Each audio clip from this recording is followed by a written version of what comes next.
ज्ञान दे, हम करें आराधना। मनुष्य को ज्ञानी आचार्य जब उपदेश करते हैं तो उसके अज्ञान की निवृत्ति होती है। भगवान को अज्ञान नहीं और उपदेश की भी जरूरत नहीं है। हाँ, तो आप समझ गए महाराज जी, बड़ा आसान है ये। अभी हमने अज्ञान की बात की, अज्ञान का वर्णन भी किया। कौन सा अज्ञान है भाई? अद्वैत बताओ, अज्ञान क्या है? मैं शरीर ही हूँ। हाँ, मैं शरीर हूँ, मैं शरीर रूप से अस्तित्व में हूँ, यह अज्ञान है। और यह अज्ञान सब में है, जितनी मानव जाति है सब में यह अज्ञान है, और अज्ञान से ही यह व्यवहार, सब सृष्टि के व्यवहार होते हैं। किंतु भाग्यवश बहुत भाग्य लगता है, जन्म जन्म का भाग्य लगता है, युगों युगों का भाग्य लगता है। कितने जन्म तक ये सुख दुख भुगतते भुगतते कई जन्म साला कीड़ा बन गया, मकोड़ा बन गया, कुत्ता बन गया, बिल्ली बन गया, हाथी बन गया, घोड़ा, अरे सब जन्म ले लिए, पेड़ बन गया। इतने जन्म भुगतते भुगतते भुगतते भुगतते यह मनुष्य योनि मिल गई। भगवान ने लिखा है, शंकराचार्य ने विवेक चूड़ामणि के पहले। अब यह मनुष्य योनि मिलने के बाद में और भाग्यवश अच्छे कर्म किए थे, माँ बाप ने अच्छे संस्कार किए थे, इसलिए गुरु भी मिल गए, और वो भी ज्ञानी तत्वदर्शी गुरु मिल गए। पॉइंट क्या है पंडित जी? पॉइंट यह है कि मनुष्य को ज्ञानी आचार्य जब उपदेश करते हैं तो उसके अज्ञान की निवृत्ति होती है। तो ये तत्वदर्शी जब गुरु मिल जाते हैं तब उसको समझाते हैं क्या, सबसे पहले बात समझाते हैं। गुरु क्या समझाते हैं? वो जो बंडलबाज गुरु होते हैं, जिनको कुछ ज्ञान नहीं होता, तो वो तो बेकार की बातें बोल, इसकी पूजा करो, उसकी पूजा करो, ये योग करो, आसन करो, फलाना, ये फालतू बातें बताते रहे। और जो जिसका श्री कृष्ण भगवान ने वर्णन किया है तत्वदर्शी करके, वो तत्वदर्शी गुरु सबसे पहले क्या करेंगे? अपने शिष्यों को बिठाएंगे, और वह जानते हैं कि वह अपने जीवन में अपूर्ण है, दुखी है, हमेशा कुछ पाने का प्रयत्न में, कुछ खोज में है। तो तत्वदर्शी गुरु क्या करेंगे? उसका, और जानते हैं कि यह जो उसकी स्थिति है यह अज्ञानवश है, अज्ञान के कारण है उसके, तो उसका अज्ञान दूर करेंगे। जो अच्छे गुरु होते हैं क्या करते हैं? उसका अज्ञान दूर करते हैं। उसकी जो भ्रामक उसके मन में एक समझ बना रखी है उसने कि मैं शरीर हूँ, यह सृष्टि है, मैं शरीर हूँ, और इस सृष्टि की जो जितनी चीजें है मुझे उसका उपभोग करना है, मेरी इच्छाएं, मुझे आकांक्षा है, महत्वाकांक्षा है, पूरी करना है। इस तरह का जो अज्ञान में वह जी रहा है, तो उस अज्ञान से उसको जो है ज्ञानी गुरु क्या करेंगे? उसको, उसकी वो जो भ्रम को दूर करेंगे, उसको सत्य स्वरूप क्या है उसका वह बताएंगे, और फिर क्या करेंगे? उसका अज्ञान दूर करेंगे। तो यह प्रक्रिया किसके जन्म में होती है? जब मनुष्य जन्म में होती है, जीवों के जन्म में यह प्रक्रिया होती है, किंतु भगवान के रूप में वह प्रक्रिया नहीं है। क्यों भाई, है क्या? नहीं है। भगवान के शरीर में वह ज्ञान अज्ञान वाली प्रक्रिया नहीं है, किंतु जन्म से ही, अवतार लेने से ही भगवान क्या है? ज्ञानी है। आपके समझ में आ गया? अभी भगवान को ज्ञान अज्ञान की जरूरत, फिर भी भगवान ज्ञानी होते हुए भी तत्वदर्शी गुरुओं का आदर करने के लिए जो है गुरु के पास जाते हैं, गुरु की सेवा करते हैं ना। श्री कृष्ण भगवान स्वयं भगवान थे। संदीपनी ऋषि के आश्रम में गए, और वहां क्या करते थे? कौन सा काम करते थे? पानी भरना, जंगलों से लकड़ियां लाना। सबसे बड़ा काम, जंगल में जाओ, लकड़ी तोड़ के लाओ। अब इतने बड़े भगवान को, श्री कृष्ण भगवान को भी अपने गुरु की सेवा करनी पड़ी। बराबर है? किस लिए? वो है ना यद्यद् हाँ, आचरति यद्यद् श्रेष्ठो आचरते तत्तद्देवेतरो जनः। करेक्ट, यद्यद् आचरति श्रेष्ठो, तो ये है इसलिए कि हम कि भगवान श्री कृष्ण ने अपना आचरण बताया कि अरे लोगों देखो, मैं खुद भगवान होकर भी मेरे गुरु की सेवा करता हूं, और आप तो गुरु के सामने कितने अकड़ के बैठ जाते हो, बराबर है। तो यह फर्क है, यह सिखाने के लिए जो है गुरु, भगवान भी जो है गुरु की सेवा करते हैं। तो ये कहा गया है कि जब गुरु के पास जाते हो तो क्या हो जाता है, वो आपका अज्ञान नष्ट कर देता है, आपको ज्ञान कर देता है, आपका मूल रूप क्या है वह आपको समझाता है, आपका सब दुख दूर कर देता है, आपकी चिंताएं दूर कर देता है। और यही नहीं, मृत्योर्मा अमृतगमय, क्या है पंडित जी रोज पढ़ते, क्या है मृत्यु पूरा, असतो मां सद्गमय। हाँ, आपको गुरु क्या करेंगे, असतो मां सतगमय, यह असत सृष्टि से आपको सत परमात्मा की तरफ गुरु महाराज लेके जाते हैं। इसीलिए यह जो वैदिक प्रार्थना है यह गुरु को की गई है। फिर क्या है पंडित जी, तमसो मां ज्योतिर्गमय। हाँ, ये जो तम मतलब अंधेरा, यह जो अज्ञान रूपी अंधेरा में हम बैठे हुए हैं, उससे हमको हे परमात्मा, हे महागुरु महाराज, हमको ज्ञान रूप उजाले के तरफ लेके चलिए, बराबर है। और तीसरी प्रार्थना क्या है, मृत्योर्माम अमृतम हाँ, गमय। हम जो मृत्यु रूप में बैठे हुए हैं, बार बार हमको लगता है कि मेरी मृत्यु होगी, बराबर है ना, मृत्यु को डरते हैं हम लोग, तो हम उस ज्ञान के तरफ, हम गुरु महाराज हमें ले चलो कि जहाँ ना जन्म है और जहाँ ना मृत्यु है, और हम अमृत हो जाए, मृत्युर्मा अमृत गमय, यह अमृत का जो है, अमृत स्थिति जो है उसे हमें प्राप्त करा दो, जिसमें हमको मृत्यु का कभी डर नहीं, यह सब मृत्यु का हमें डर नहीं रहेगा। यह सब देने वाला कौन है, यह सब देने वाला वह तत्वदर्शी गुरु है, जो ये सबके तत्व जानता है, सब तत्व सब जानता है, बराबर है। तो इसमें जैसे गुरु की आवश्यकता है मनुष्य प्राणी के लिए, वैसे जो अवतारी भगवान है उनको गुरु की आवश्यकता नहीं है, उनको ज्ञान अज्ञान की प्रक्रिया उनमें नहीं है, फिर भी वो गुरु करते हैं। आप जानते हैं दत्त गुरु ने भी 24 गुरु किए, माहिती है ना तुम्हाला, मालूम है ना, सगळे गुरु नहीं हुए। हाँ, 24 गुरु दत्त ने, मतलब भगवान ने भी गुरु किए हैं। ठीक है, आगे का पॉइंट। हाँ सर, मनुष्य को सुख और दुख की अनुभूति है, भगवान को सुख दुख प्रेम द्वेष आदि भावना नहीं है। प्रभु रामचंद्र का सीता माता के विरह का दुख तथा भगवान कृष्ण का प्रेम और अभिमन्यु के मृत्यु पर दुख केवल उनके अवतार कार्य का एक अवश्य भावी कर्म का भाग है।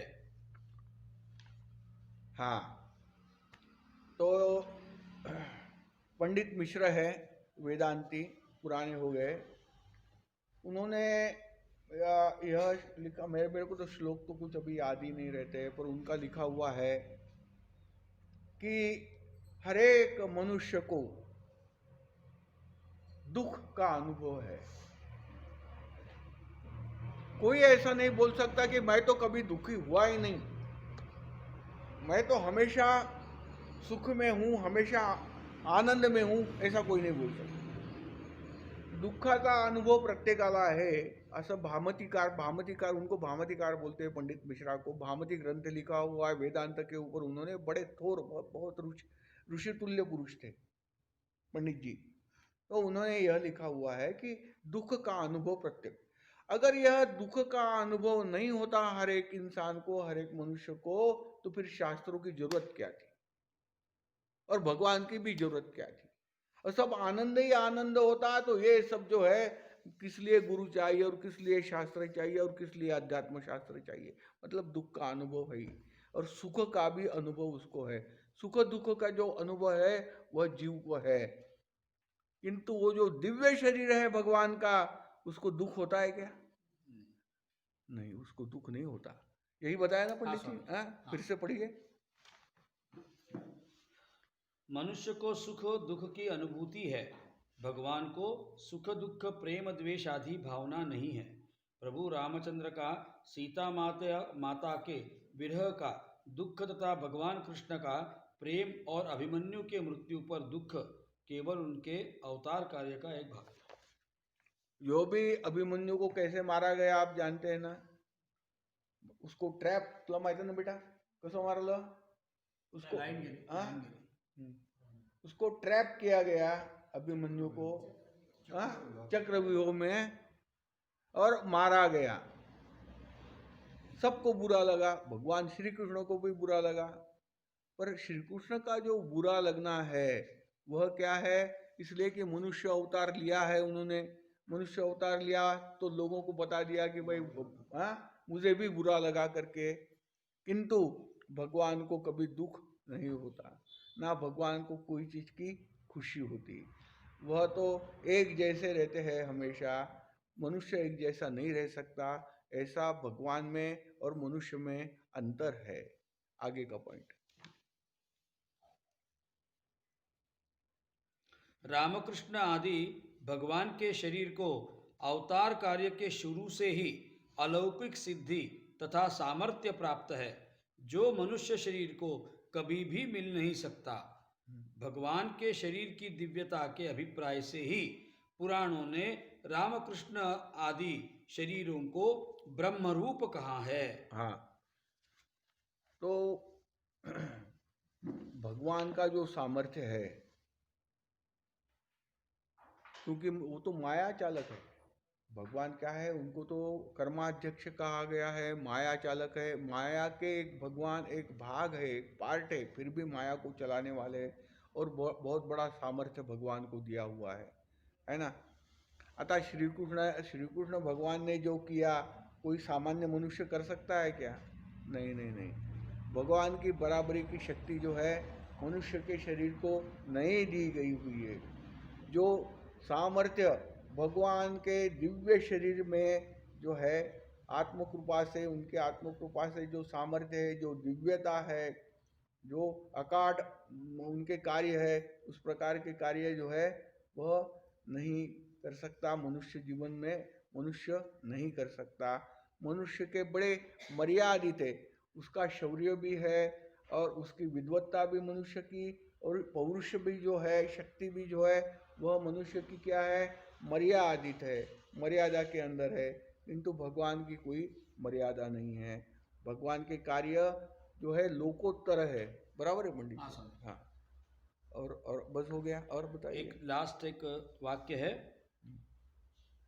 भगवान के शरीर की दिव्यता के अभिप्राय से ही पुराणों ने रामकृष्ण आदि शरीरों को ब्रह्मरूप कहा। हाँ, तो यह दिव्यत्व भगवान के शरीर में है। यह दिव्यत्व कहाँ से आया? कहाँ से आ गया भाई? वो तो माया रूप शरीर है, दिव्य शरीर है, किंतु यह दिव्यत्व उनको आत्म चेतना से आया हुआ है, परमात्मा से आया हुआ है। भगवान की जो शक्ति है वह शक्ति कहाँ से आई हुई है? परमात्मा की दी हुई है, आत्मा की दी हुई है। आत्मा से वो चेतन हुई है, हो गए हैं। पूर्ण आत्मा के शक्ति का ही भगवान उपयोग करते हैं, इसलिए उनको ब्रह्मरूप कहा गया हुआ है। और दूसरा कोई कारण, उनके दिव्यत्व के कारण जो है वह अवतारी भगवान को जो भी हम देखते हैं, उनकी मंदिर में जाके जिनकी मूर्तियां देखते हैं, उन भगवानों को जो है ब्रह्मरूप कहा गया हुआ है, क्योंकि उनकी चेतनाएं जो है आत्मा से प्राप्त है, ब्रह्म से प्राप्त है, इसलिए उनको ब्रह्मरूप कहा गया हुआ है। ठीक है, चलो आगे। किंतु भगवान शरीर रूप में है, यह भाव रखकर ब्रह्मता कही गई नहीं है। हाँ हाँ, शास्त्रों में जो ब्रह्म कहा गया हुआ है उनके शरीर को देखकर नहीं है, उनकी दिव्यता को ब्रह्म। आप दो चीजों को समझ लीजिए अभी। ये शास्त्रों के भेद बड़े जान लेना चाहिए। एक शब्द के जो है वह अनेकों अर्थ रहते हैं। अब ये कहते हैं हमारे पंडित जी हाँ कि भाई उनको ब्रह्म रूप जो है तो उनके शरीर के कारण नहीं कहा गया। श्री कृष्ण भगवान काले सावले है, मूर्ति पर कितने ये भक्त लोग तालियां बजाते हैं, कितने वर्णन कृष्ण के करते हैं।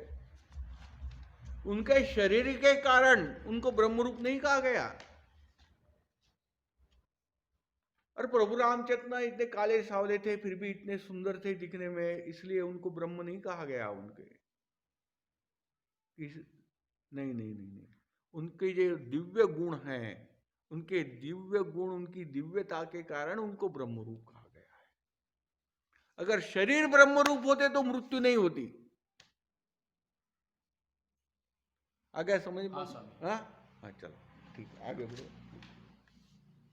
इस तरह भगवान श्री कृष्ण ने जो आत्मदर्शन कहा है वह कदापि शरीर रूप में या साकार रूप में नहीं है, बल्कि ज्ञान रूप में ही है। हाँ, यह बहुत बड़ा मुद्दा है। जिसको समझे उसको समझे, नहीं समझे तो तालियां बजाओ। क्या है? उन्होंने जो 11वें अध्याय में वो जो दर्शन दिया हुआ है, विश्वरूप दर्शन है, वह ज्ञान रूप है, प्रत्यक्ष शरीर रूप नहीं है महाराज जी।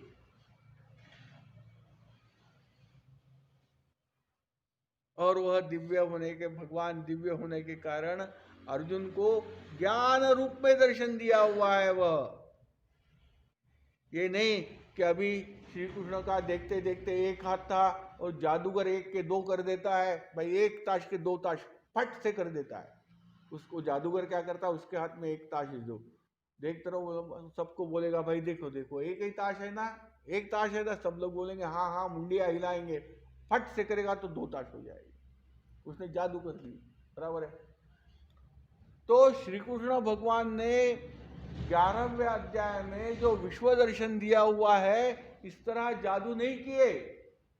देखो मैं कृष्ण हूं, अब देखो मैं इतना बड़ा हो गया हूं, अब मेरी जिह्वा देखो, मेरी कराल दाढ़े देखो, और ये लोग देखो मेरे शरीर के अंदर आ रहे हैं।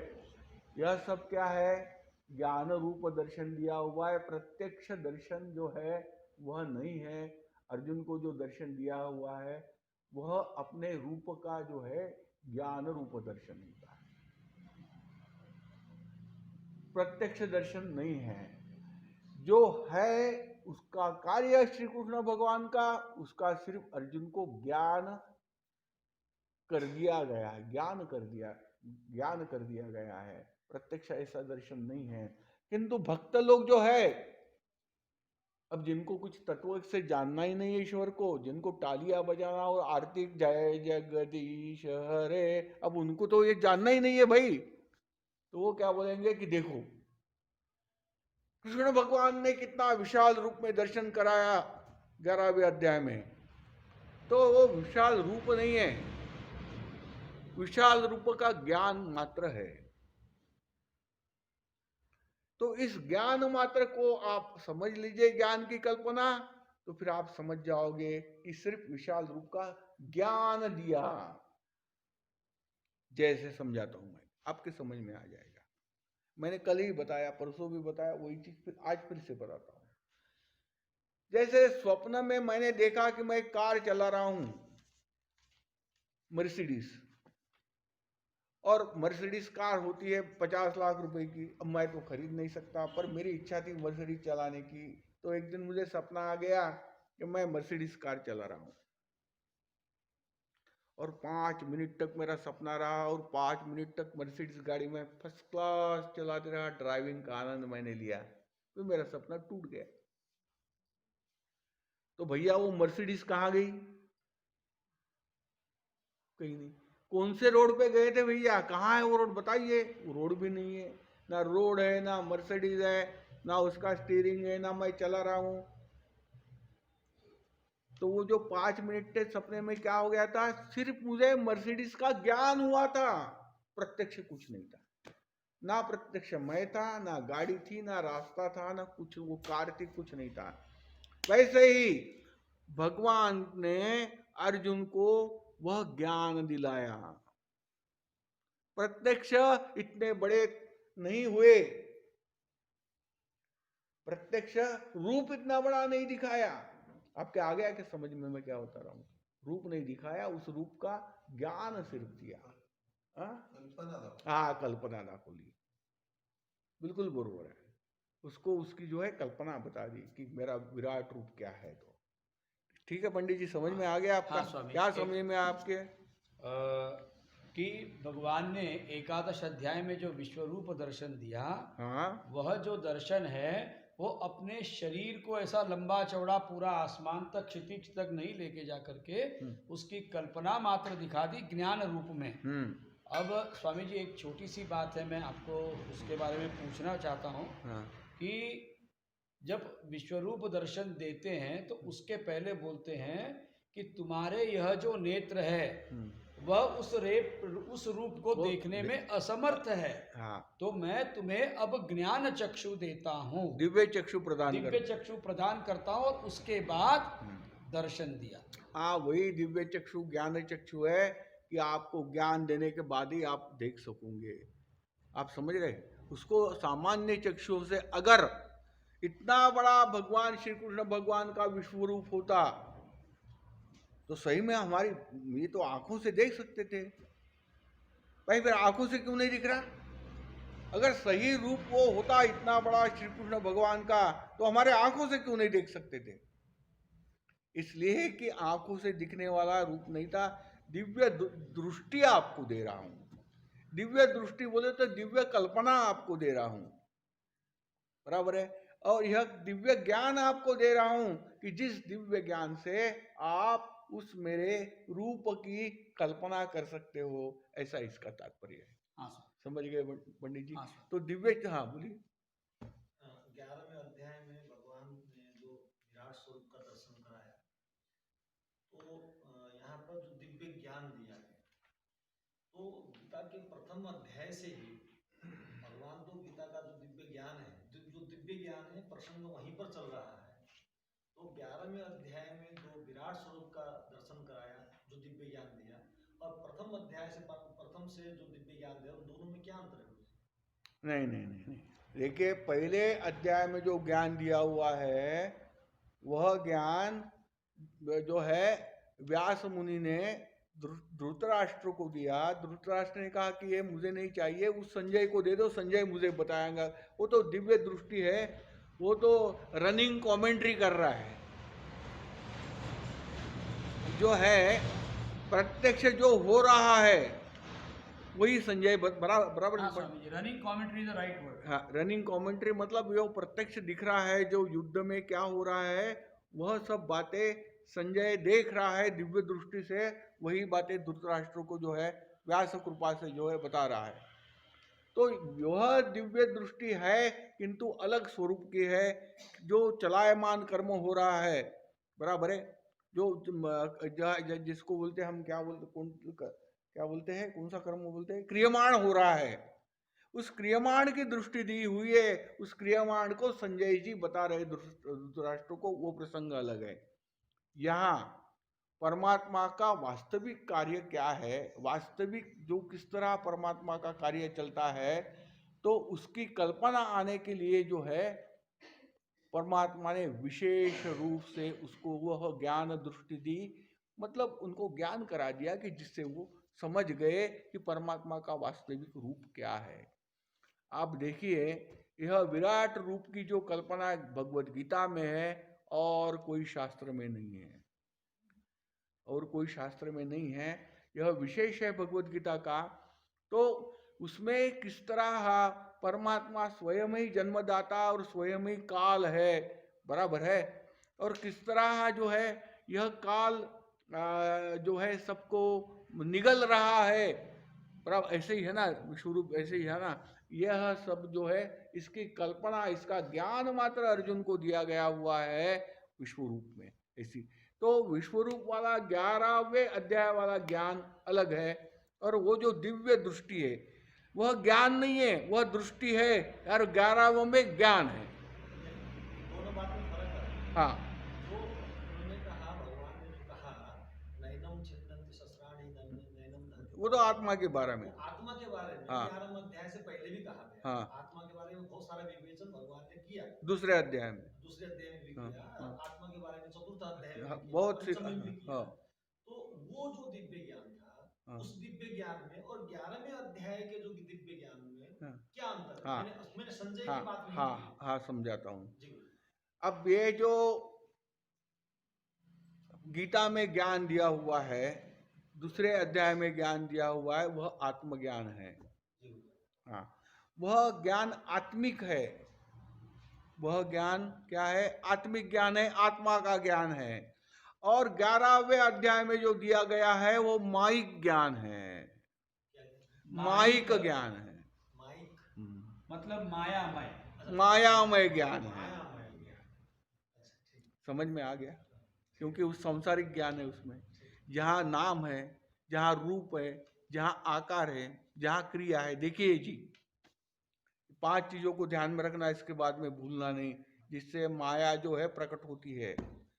एक तो नाम, दूसरा रूप, बराबर है।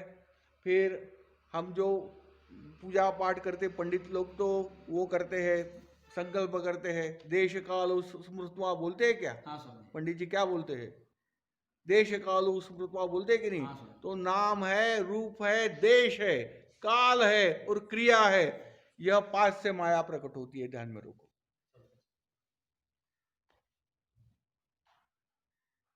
तो जो ज्ञान अर्जुन को 11वें अध्याय में दिया हुआ है वह माइक ज्ञान है, क्योंकि ये 5 से भरा हुआ है वह ज्ञान। आत्मिक ज्ञान में ये सब चीजें नहीं होती।